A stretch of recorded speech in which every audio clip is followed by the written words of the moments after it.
Welcome to Scriptural Science, a presentation of Truth and Life Institute, Boston, Massachusetts, and Oba, Nigeria. The following is a subsection of the book, Who God Created the Woman to Be, written and published by Ifeanyi Chukwujima, scriptural scientist and a servant of God. This subsection's ID is Woman 2:8. God designates a bright future for every baby in the womb. The way God intervened in the pregnant Hagar's life in the wilderness when she ran away from Sarah because Sarah mistreated her to regain control over her as her maid is the same exact way God intervenes in the life of every woman who is carrying a baby in her womb. Hagar was Sarah's Egyptian maid who was carrying Abraham's baby inside her womb because Sarah could not conceive and so planned for her maid to surrogate for her. But the whole experience became too emotionally tasking for Sarah, who had swallowed her indignation once, to let her maid sleep with her husband, only to have her maid become high-headed with carrying her husband's baby. Hagar's insubordination felt to Sarah like a double blow, and she fought back, causing her maid to run away with her husband's baby still inside her womb. Genesis 16 verses 1-16. God assured Hagar of a future for the baby inside her womb. God assures every woman with baby of a future for the baby the woman is carrying in her womb. And God does not make promises he does not intend to honor. Genesis 16 verses 1-16. However, to ensure that God's promise for your baby comes true, you must obey the things God had commanded you in your marriage, if still pertinent, and in your life. Hagar obeyed God and returned to her mistress, Sarah, and surrendered to Sarah as God had commanded her while she was on the run. Genesis 21 verses 8-21. And when the crisis in Hagar's home with her mistress, Sarah, reached a boiling point, and she and her child were banished for good, God was sure to meet Hagar again in her worst ever distress, and begin to fulfill the promises he had made to her about the future of her son, Ishmael. And in time, all the promises came true as God had told Hagar they would. Here is Hagar's last encounter with God. It started with Sarah saying to her husband Abraham, "Get rid of that slave woman and her son, for that woman's son will never share in the inheritance with my son Isaac." Genesis 21 verse 10. And the Bible says, "The matter distressed Abraham greatly because it concerned his son." 12. But God said to him, "Do not be so distressed about the boy and your slave woman.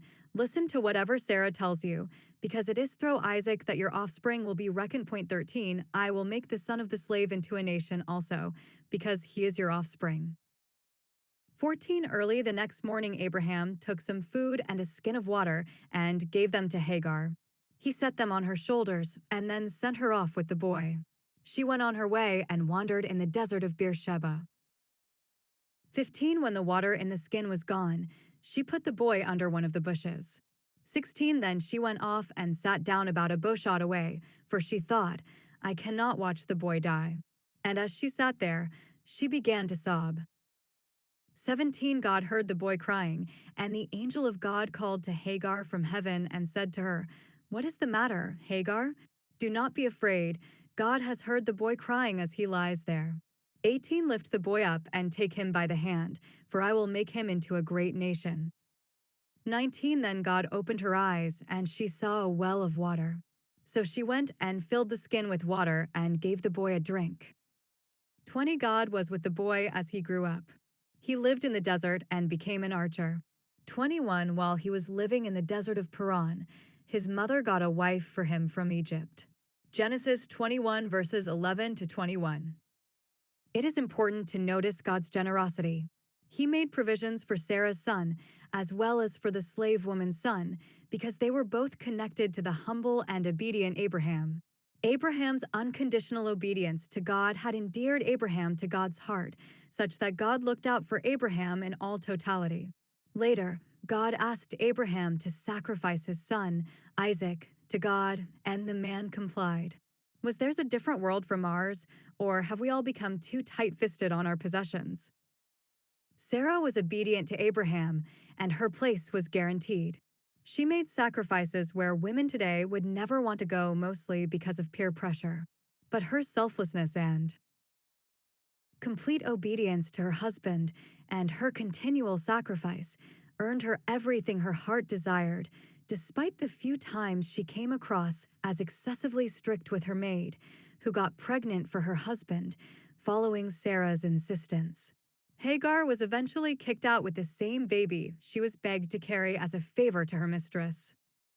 Obedience was Hagar's life, given her life of servitude to others. She first became a maid to Sarah when the Pharaoh of Egypt took Sarah for himself. Following God's intervention, Pharaoh gave Hagar to Sarah to take with her as she went back to her life with her husband, as a consolation for the wrongs the Pharaoh did to Sarah by forcing her away from her marriage. The little joy and seeming freedom Hagar experienced while carrying her master's baby is certainly not too much for a human being to ask for and capitalize on. Freedom is certainly sweet, and every human being desires it. As a matter of fact, God granted freedom to every single human, being he had created to show his undying love for all. Freedom is the hallmark of love. It was human wickedness and greed that took freedom away from some world citizens. Hagar was one of those unfortunate billions that span the history of mankind. It is not only physical slavery that takes away some people's freedom. It is also financial slavery, emotional slavery, and the likes of them. Hagar's little stint at freedom stripped her of her familiar safety and securities. God, who supported that Hagar be removed from Abraham's household, had a different future in mind for Hagar. Her little extravaganza that brought her harsher treatment and finally expulsion was forgivable, and God forgave her. That did not prevent Hagar's life and the life of her beloved son from being put in great danger by her expulsion. But before she could lose her spirit, mercy intervened on her behalf because of her life of obedience and servitude. She served with distinction and got carried away in her brief freedom. She was still excused and received all the blessings God had promised her. The Bible has said of Hagar after her first encounter with God, she gave this name to the Lord who spoke to her, "You are the God who sees me." For she said, "I have now seen the one who sees me." 14. That is why the well was called Bir Lahai Roi. It is still there, between Kadesh and Bered. Genesis 16 verses 13 to 14. Every woman in the world today who embraces her life situation without bitterness, but rather with forgiveness and grace, stands to inherit all the Lord's promises for obedience and a life of servitude. Service to others is honorable and rewards greatly. Therefore, every woman should embrace her marriage and protect it with her life, because her marriage is her call to glory.